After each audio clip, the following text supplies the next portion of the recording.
I was just going to fire this up. We're going to go live. We're going to go live, baby. Is this on? Are these on? I don't think these are on. Nope, they're not on. But now they're on. And I am the game. And you can bet your ass that I am back. And you can bet your ass that I am that damn good. And Rock, I'm gonna talk about our match at Judgment Day for the next 20 minutes to kick off Monday Night Raw because I am the game. Thank you. Thank you, Triple H. What a lovely, what an amazing impression that was, Triple H. Thank you so much for that. Thought that was great. What's up, everybody? I'm back. I'm waiting on TLD. We're waiting on Will. Don't know where he is, so let's look at Bitcoin. Now, we're back. I'm looking at Bitcoin over here, but I need to be looking at it over here because Bitcoin is a beautiful thing to look at, and I want to share the Bitcoin. I want to share the love with you guys as I should have been for the past few years. So I failed you in that way. I actually have been. I've been telling you guys about it. I've been telling you guys all about it. All about this run. Look at that Bitcoin price, my friend. Look at that Bitcoin price. I got cotton mouth. Hold up. Oh my God. Dude, I started talking about Bitcoin on the internet around right here. Literally, I almost hit the exact date. I almost hit the exact date where I started talking about Bitcoin on the internet right around 2017. Okay, right around 2017. And this was a time in my life, yeah, dig it, when I was doing daily podcasts live on Periscope. Daily live on Periscope. And I'm going to bring in Will because we got Will here. What's up, guys? Everybody miss me? Of course, bro. What? Hold on a second. I'm going to switch back to the screen share in a minute. But wow, look at that setup, dude. Look at that right? you got going on. What's up? Yeah, man? Well, you got to remember. I've upgraded because now I have a GoPro camera actually doing everything now. I got rid of my webcam because Apple webcams suck. And then, of course, why? Why did it suck so bad? Why did it suck so bad, Will? So they put a 720p camera in their main displays, and the main reason why is to keep it as thin as possible. I think if they were to upgrade their size of their webcam, the thinness wouldn't be there. So I think the hope is in 2021 they're going to change that and finally add a little bit of thickness to the Mac, and also they're going to allow us to have a better camera in it, for God's sakes. I mean, the GoPro 8 and 9 has the ability to do it. So if you ever want to get a webcam out there as a replacement, get a GoPro 8 or 9. It does it. Yeah, I'm probably going to have to get one because I'm using the MacBook camera. It's not that bad. I've got good lighting, so it kind of looks decent. Mm-hmm. But and I got this cool white background, and you got that green. You got that Degeneration X.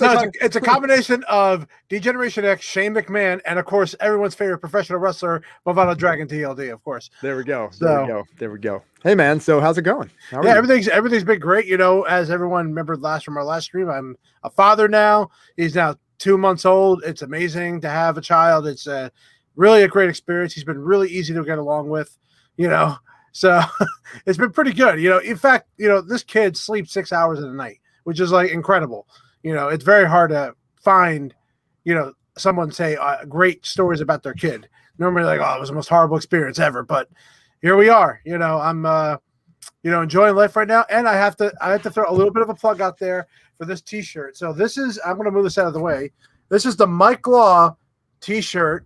For those who don't know, this was a trending topic on the webs back in early December. He went straight through a chair, like literally straight through a chair from ECWA. It trended on Twitter for, you know, it had over 500 to 500K likes. And it's one of the most talked about things on Twitter in the last couple of years on the independent wrestling scene. So he trended so much that he came out with a shirt with the thumbs up through the chair. So that's why I'm wearing it. So I'm giving a little shout out to Mr. Mike Law, you know, getting a little plug out there for his t-shirt. I got to find this clip, dude. I got to find it. Let me look for this thing. So Mike Law is the guy's name? Mike Law? So look up Mike Law, ECWA. If you look up on Twitter, you'll likely find what happened or see the spot. It's a very quick spot. Okay. But the idea. So while he's looking for, I'll give you the idea what happened. Oh, all right. Hold on a second. You got it. Okay, good. Yeah, I just saw it. Oh my god. Hold on a second. Hold on. So oh my god. A little story. These chairs are not your standard chairs that are metal. They are plastically chairs that we get from this vendor in where my town is, and they are very hard, very, very hard. Now watch the clip. So here to set up the picture of it, Mike Law is going to go through. Watch what happens, everybody. Oh, boom! Let's show it again. Here we go, slow motion. Oh, his head, dude. Oh, his head. Yeah. His head cracked. His head cracked the chair. Now, surprisingly, he was okay. But now there was a lot of backlash on the guy that was supposed to catch him. And that's Joey Ace. And he's a current ECWA heavyweight champion. And there was a lot of big backlash on him because they believe that he was supposed to catch him, which you can clearly see he's not supposed to catch him. The spot is for him to miss the suicide dive. Yes, absolutely. And he just took it right through the chair. So the chair was supposed to kind of help him take balance to fall. But look at his body, the way it hits the top of the head right on there, and the chair gets destroyed. I'm not a pro wrestler. Yeah, but you are. Mm-hmm. You kind of are in a sense. You are. You absolutely are. You're 100% a pro wrestler. So here's the thing. Would it have been best? I mean, the spot looks cool. I mean, it looks cool as shit. It really can't look cooler.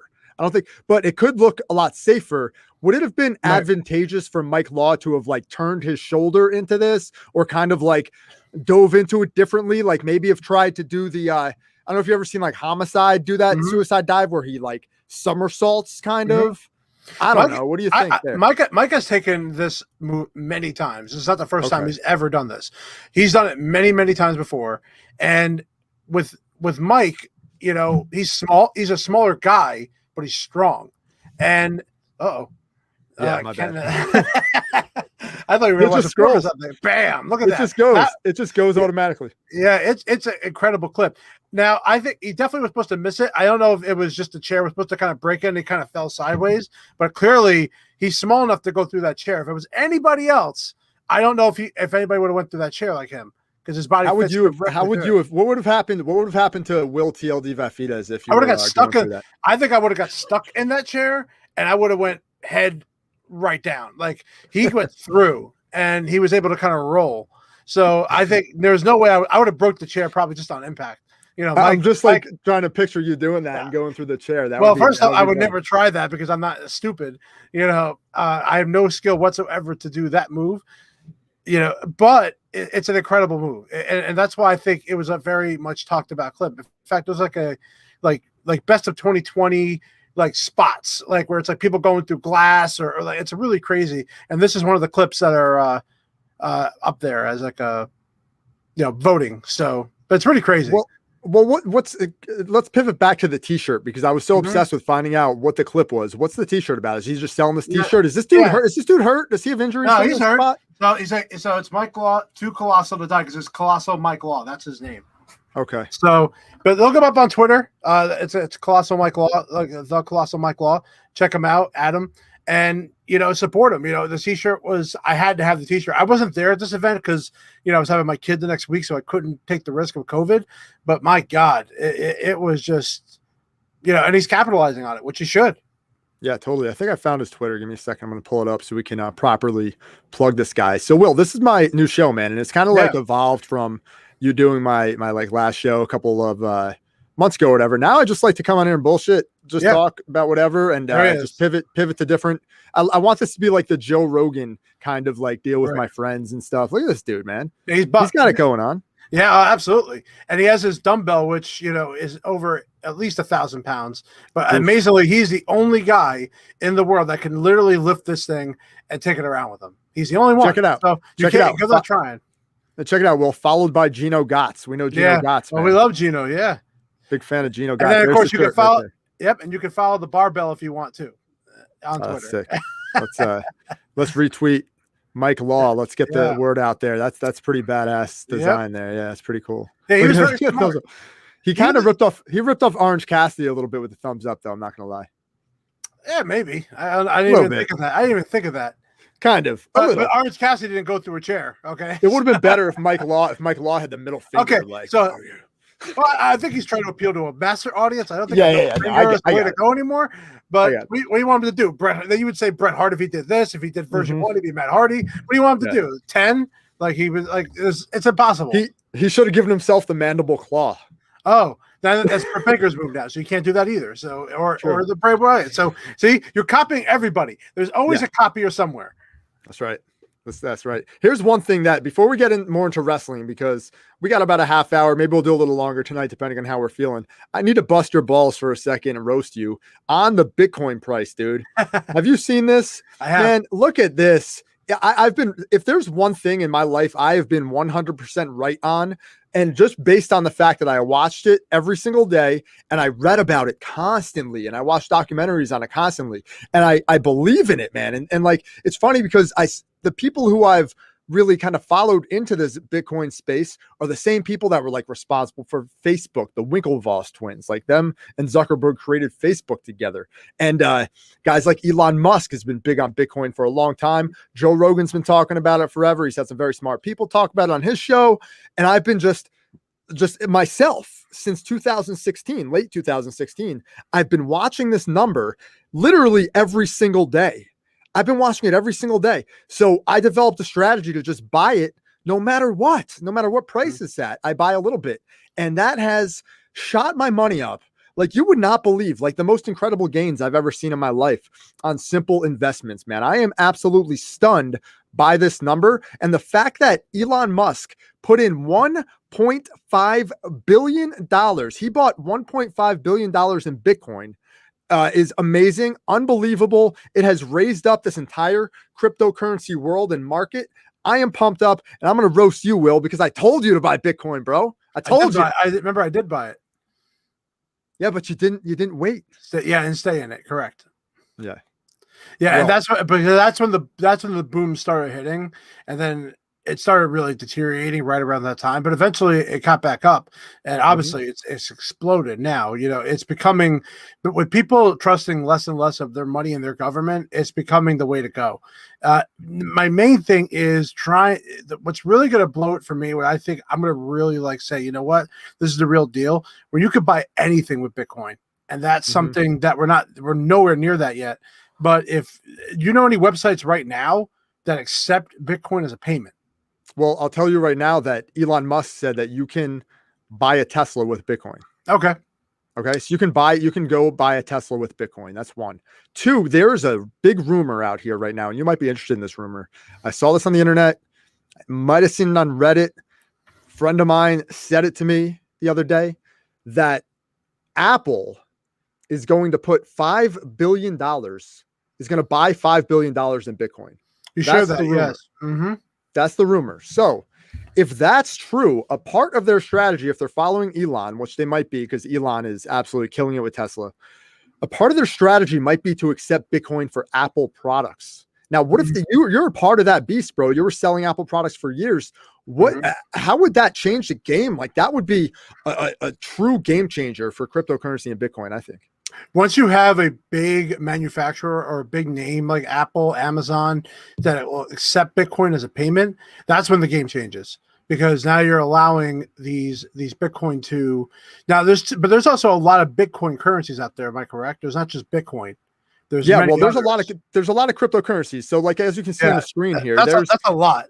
Now, let me just tell you, well, look, there's hundreds upon hundreds upon hundreds. And the thing is, there's these little kind of like bubbles on the internet are investing heavily into these coins. I can tell you right now, I have owned Batcoin, basic attention coin. I've had that. I have won on it, made money. And then I rolled it into Bitcoin when Bitcoin was still like $13,000, dollars. And then I also had Icon, did the same thing. I had a lot of these small ones, but look, there's hundreds. Look, you can go to page 6. Actually, there's no page 6 right now. But that's also a lot. There's definitely a lot of, currencies out there, and they have to accept all of them. No, they don't. So here's the thing. No, because there's always going to be like the US dollar right now is the big boy.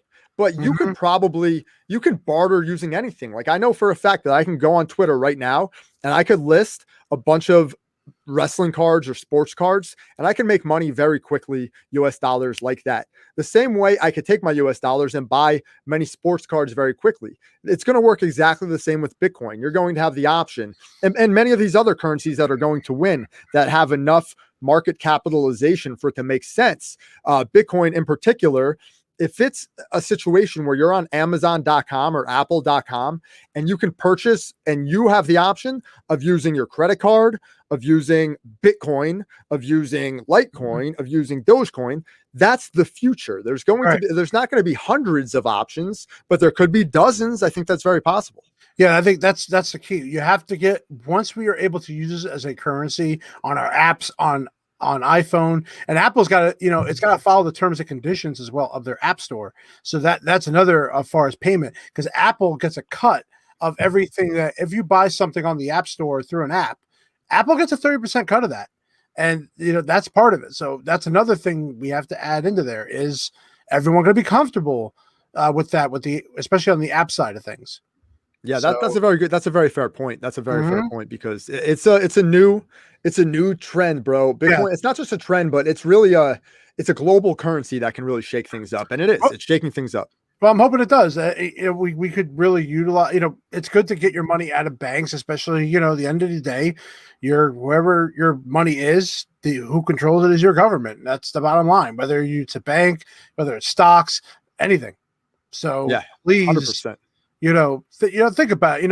It might be a little too soon in our lifetime for it, but maybe 100 years from now it could be completely different. Yeah, I think we're witnessing at this moment. We are living through something called the Great Reset. It is apparent. It's what Biden keeps saying: build back better, build back better. That it's called the Great Reset. It's a long time study from the Davos Forum, the World Economic Forum out there in, I don't know, Sweden. I don't even know where it is. It's one of those Nordic countries. The World Economic Forum has this big conference every year called Davos, and all the world leaders go to this conference. Not only world leaders, but business leaders, and they all talk about the future of our planet and of our globe. And President Trump in 2019 went there and told them that he rejected everything that they stood for. And that was a moment that was not covered by our media here in America, because he completely said no to what they stand for. And here we are in 2021, and they won. They won. We're in a pandemic, and they're getting their way. But let's get away from that talk, because I don't want to talk to you about that, Will. I want to talk to you about old school. I want to talk to you about old school PWP Nation. Love it. Yeah, man. Like, this was 8 freaking years ago. A long time. Yeah, and these videos have not done the numbers they should have done, but they're doing much better than my numbers are now, because I'm pretty sure I'm like his shadow banned across the internet in some way, shape, or form. But well, I really do believe that's you went to PWP Nation and you started talking about things that were nothing related to wrestling at all. So it kind of like, well, here's a guy talking about politics. Oh, by the way, we have a Billy Graham interview down there. Yeah. No, you're right. Yeah, it's true. It's true. Actually, he's big on politics too. So if you want to talk, there's a guy to talk to. Billy Graham is one of them. Yeah. Hey, look, I've changed courses a little bit. I want to talk about everything. I just don't want to talk about wrestling, but I still want to talk about wrestling, and I still want to have fun doing it. So I was looking through these the other day, and we got some freaking gems on here, man. Yeah. Like some of these interviews that we did, like this one where we went. And I'll turn you hung out with Shelly Martinez. You were, yes. And by the way, all the videos were created by me. So these were all edited by me. I shot them. Jay was there interviewing them. So Jay got the connection into PWS, which is now called Wrestle Pro. That was run by Pat Buck, who is now if you don't know, you know the name Pat Buck. He is on your WWE television once in a while, and Kevin Matthews as well. So, and Kevin Matthews is currently running the Wrestle Pro, but this is the evolution of what Wrestle Pro was, and that is PWS, and they were probably the most popular Northeastern wrestling company. You talk about crowds. These guys would have more crowds than probably some local WWE events. That's how big they were.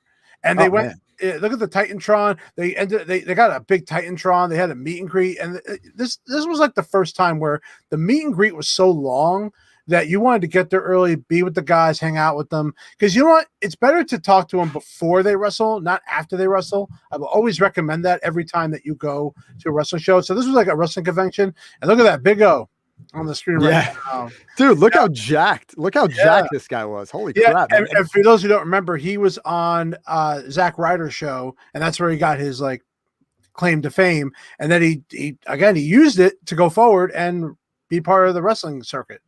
You know, he learned he made some money. He made some money. Yeah. He made some friends in the business. He was a nice guy, but he couldn't really wrestle that well. And here's the moment where I gotta admit, I was definitely a little taken aback by Shelly Martinez and kind of the way she pushed up against me and looked at me, and it was just slightly unnerving. It was slightly, I was slightly unnerved, but you were definitely all falling for Shelly Martinez, man. But she was great.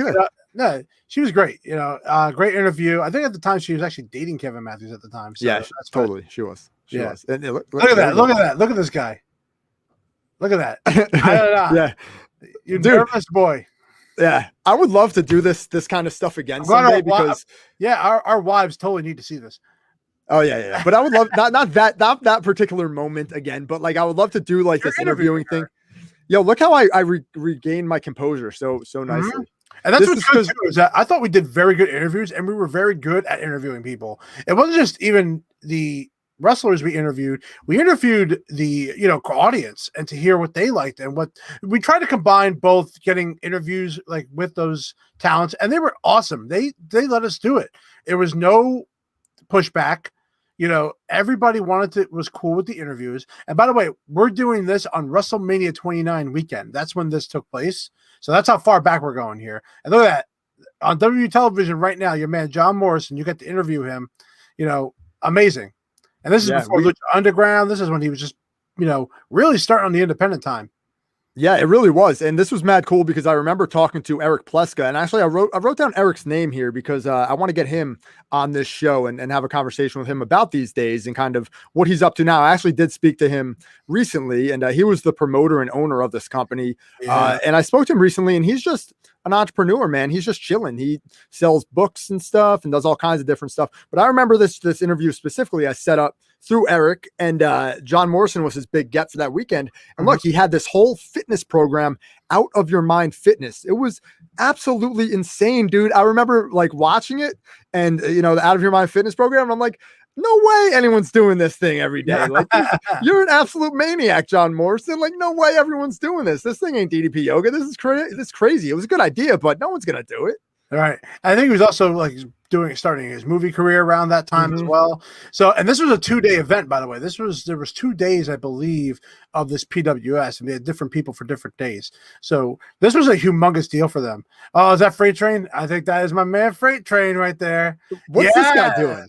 So what's this guy doing now? Is this guy still doing shit? He's still doing stuff with this. Yeah, I think he's still doing. I don't know. It's called $5 wrestling, but he's still doing it. But my God, $5 wrestling, shoot. The heavyweight champion. This guy was over. Like the videos of $5 wrestling with Cole Cabana, when High Spots was a brilliant idea. Because they're taking it seriously, and obviously we're not. It's just comedy, but they just went all for it. And his interview was awesome. I marked out. I couldn't help it. Who are these little brats? I don't know. We taught some kids, dude. These kids, who knows? These kids now are 11 years older than where they were. Yeah, exactly. Yeah. No, this was amazing because look, Nikolai Volkov is right there. Yeah. And Iron Sheik was super nice, super cool. Was like, yes, Bubba, sit right down. Yes, come on over, sit right down. I give you interview. You're intelligent too. Yeah, Bubba. Like that's what he was doing. But that's what I'm saying. Like we didn't have to. Like they just did it. We didn't have to pay them. And we're taking away from their time to talk to people and to get paid. And they literally stopped everything for this. And that's what was incredible. Oh my man, Sam Dunn, the cowboy himself. Yeah, that's my buddy, man. He's mad cool. I love him. I can reach out to him to this day, and he'll have a conversation with me. He actually worked with my mother, oddly enough. How weird is that? in the same company just, I don't know, 10 years ago or so, right around this time actually. And we had him on the radio show as well. Had a good interview with him there. Just a super nice guy. Supernova, bro. There's a lot of interviews that are not on the YouTube channel. We do have a couple of them up there, but we interviewed a lot of people on when we first started doing the Blog Talk Radio, especially then. My God, the people that we got, you know, especially the special anniversary show with Owen Hart. I will always remember that. DDP coming on, Lex Luger really opening up about things on everything with Miss Elizabeth and how he's recovering, and you know, amazing stuff. Yeah, no, totally. And I've actually been, it's funny you mentioned that PWP radio old shows, because I've been slowly but surely. Oh my God, there he is. Yeah. Here's this Clark. Freaking. I wonder, is this dude still alive? Yeah, what happened to Clark? He's still moving, man. He's still going. He is. I do follow him on the Facebook, but man, he's funny. Clark was funny because he loved Alex Reynolds, which was so great because he's on AEW right now, which is awesome for him. Because Alex Reynolds was a big piece of PWS back then. And it's amazing. Yeah. Here we are 10 years later. He's on AEW now as a member of the Dark Order. And he was obsessed with him. Yeah. And he was a weird kid, but he hated women. Yeah. He hated women. Hated women. Man, he always told him to go back into the kitchen, you know? Yeah, you could definitely get him to cut a promo, though. Oh, he was great. People, the crowd wanted it. Oh, God, New Jack. This is about his retirement time. Yeah, right around that time. And look, he just fell off that platform. Yeah. And he was like, and this part was great because he was like, funny. Yeah, I never agreed to this interview. This motherfucker tricked me. This fucking interview, man. I loved it because I remember talking to New Jack on Facebook, dude. And I was so, let me just explain something. I was nervous to DM New Jack. I was so nervous, bro. I was like, I can't DM New Jack. What am I even thinking? This guy, you know, he committed 2 or something justifiable homicides. Why am I going to DM this guy? Almost killed somebody in the ring. Yeah, dude, a couple times. So I did DM him, and he was like, yeah. He was just like, I was like, would you do an interview, Mr. New Jack, with me at this show? And he was like, yeah. And that's all he said. And I was like, great. And then like I messaged him again just to confirm we're doing that interview, right? And he didn't get back to me. And then like a day before the show, I'm like, just confirm we're going to still do that interview, right? And nothing. He didn't get back to me. And I still walked up to him, was like, hey man, remember the interview, man? Dude, I was scared shitless, bro, because he could have very easily not been a nice guy, but he was a super nice guy. And he cut a promo on Shane Douglas. He cut a promo here in Shane Douglas calling him a piece of shit. Oh, that was during the Hardcore Homecoming. I believe that was the reason why. I think that was part of why he was talking about that. Which, by the way, Shane has worked with us from World One Wrestling and ECWA. My God, I love Shane Douglas. You're going to hear different opinions from different people of experiences with him. Shane Douglas, especially that we do our famous event called the Turkey Bowl, which, by the way, you can watch. We actually, for the first time, there's a channel called Indie Wrestling School, which is ran by the guy that runs ECWA, which is Ryan, who I've known since I was in high school. He's now educating people how to start up an indie wrestling company, how to make your own belts, how to promote a show, how to do all these different things. And the latest video he did our entire Turkey Bowl, and he talked about it from a promoting standpoint, what was going on, what was he doing. It was a tremendous video. So if you get a chance, Indie Wrestling School, check it out. It's on YouTube, has a lot of followers, over 3,000 followers. So he definitely has a following. And that was one of my favorite ones. Oh, my man, Buff Bagwell. Buff is the stuff. This is one of my favorite interviews because I never saw a WCW show live. And to get that chance to talk to him, and this is just after he got over his motorcycle injury and he started coming back. And at that show, I remember he still had it. And people were cheering him, but he got the boos right away. He's so good. Yeah, and he was able to wrestle Colt Cabana, so they had like a very easygoing match. Yes, yeah, yes, he did that was cool. They had fun. Like Colt Cabana put his hat on and was doing the strut, and Buff was mad cool. He was like, "Yeah, guys, and I'll do the interview." And I wanted to interview him so bad, but I was like, "I'll let Will have this one because this is a really cool one." All right, yeah. This and Jim Duggan are my 2 favorites, just because because of the WCW side of it, but when it comes to Jim Duggan, I got to see him live, and it was just cool to be with him. Plus, my dad knows who Jim Duggan is, and it was just like he was just amazed that I got to have that opportunity. But Buffa is great. I loved him. Yeah, it was awesome, and there wasn't any struggles. There wasn't, and that's Pat Buck in the back. Pat Buck, that's just Pat Buck walking by there. Yep. So, It's amazing and good for Pat. You know, this is what Pat deserved. That he's been a good guy. He started a great wrestling school. He absolutely deserves it. Totally. 100%. I can tell you a story about him, but I wouldn't at this point. Just Incredible. Yeah, Just Incredible. You know, we know he's at it. I'm just a mark for Just Incredible, man. Go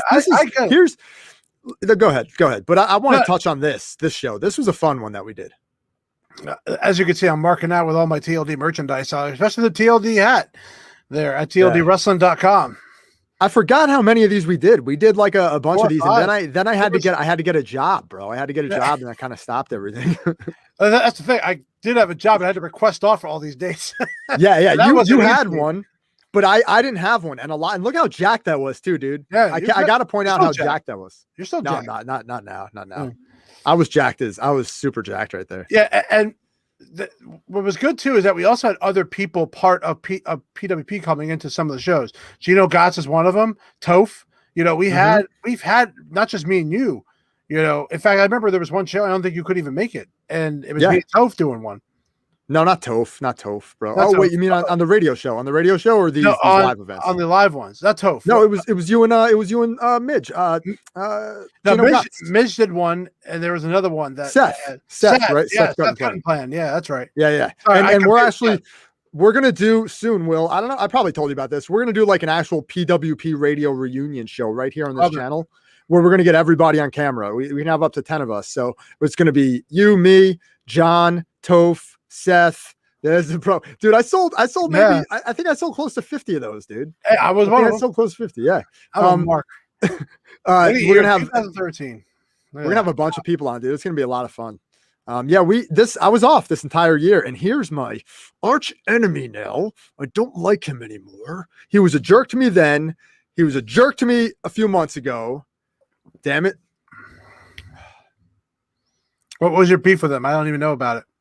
So my beef with him back then was we had him scheduled for a radio show the Tuesday night before this. And I'll never forget this because I was deeply disappointed. I had promoted him.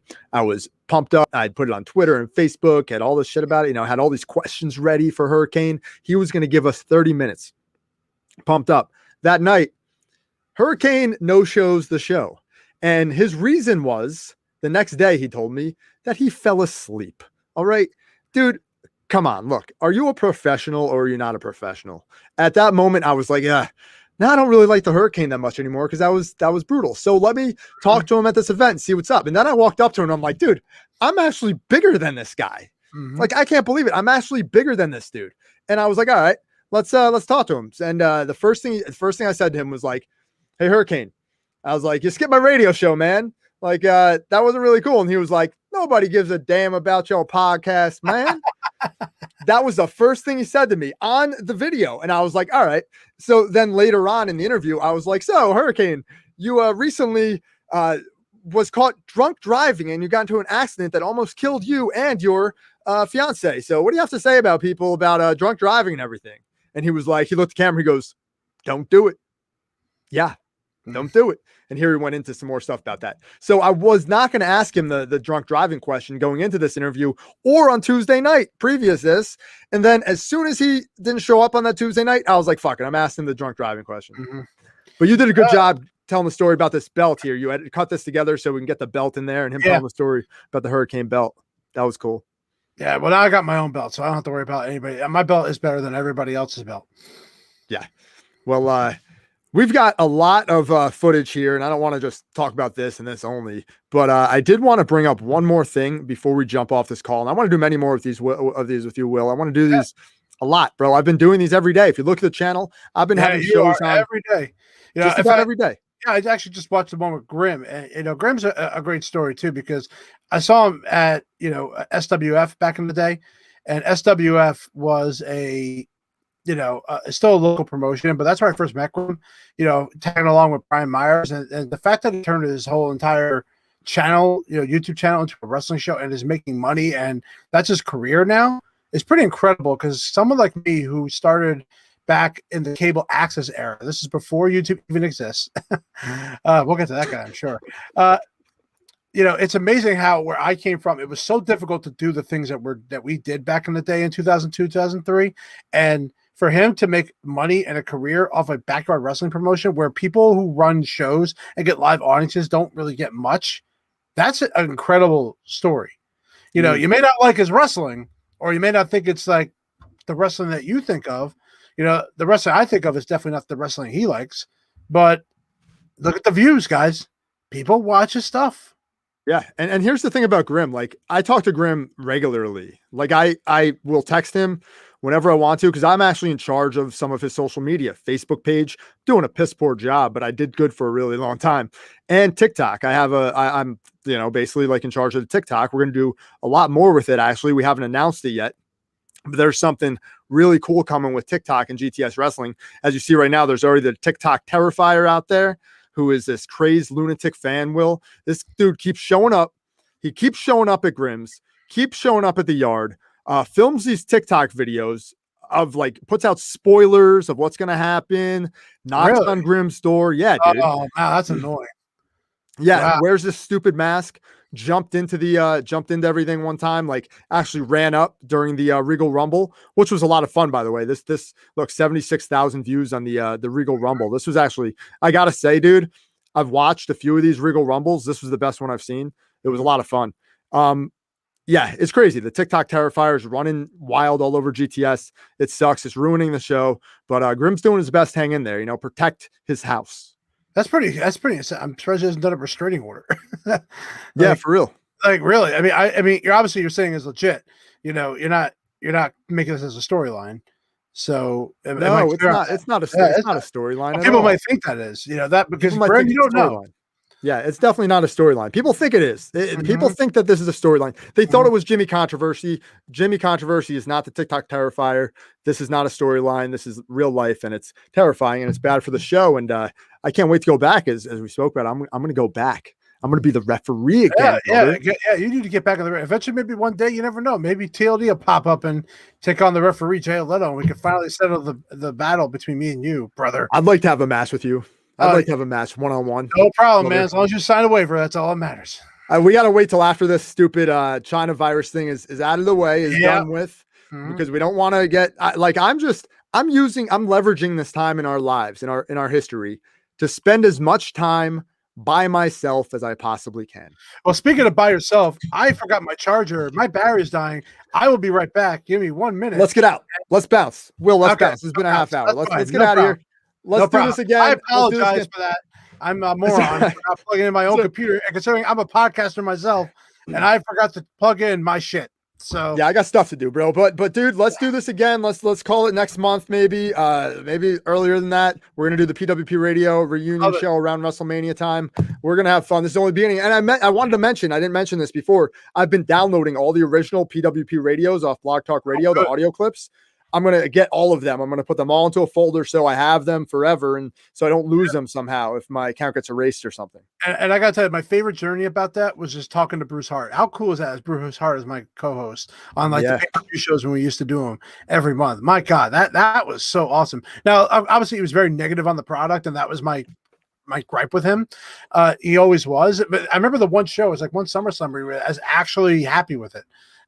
But he was just always so, I'm trying not to be that guy, but I'm with a guy that's very old school, and I have to just accept the fact that's the way it is. What do you think it's a good idea for me to take all of those audio files, all of them? Because I am going to download them all eventually. It's just taking a long time. Absolutely. You can't trust the fact that Blog Talk goes offline one day and you lose them. It's all gone. You do. Not only do you have to download them, you got to back them up, buddy. You better have an external hard drive and be backing your shit up using Time Machine on your Mac. Yeah, for real. I agree. And should I put them all on YouTube? Should I re-release these slowly or something? Or absolutely. If you, my opinion is, if you want to do clips of some of the things, maybe not the whole thing, but I would absolutely get them on YouTube here. You're just gonna have to see a graphic the whole time. So as long as everyone's cool with that, absolutely. Or if you want to re-release them on any podcast platform, absolutely do it. Yeah, that'd be fun. Yeah, got the wheels turning now. All right, bro. I'll talk to you later. No problem, dude. Take care. Bye, everybody. I love every single one of you. And go to TLDwrestling.com. Love you too. Peace, bro.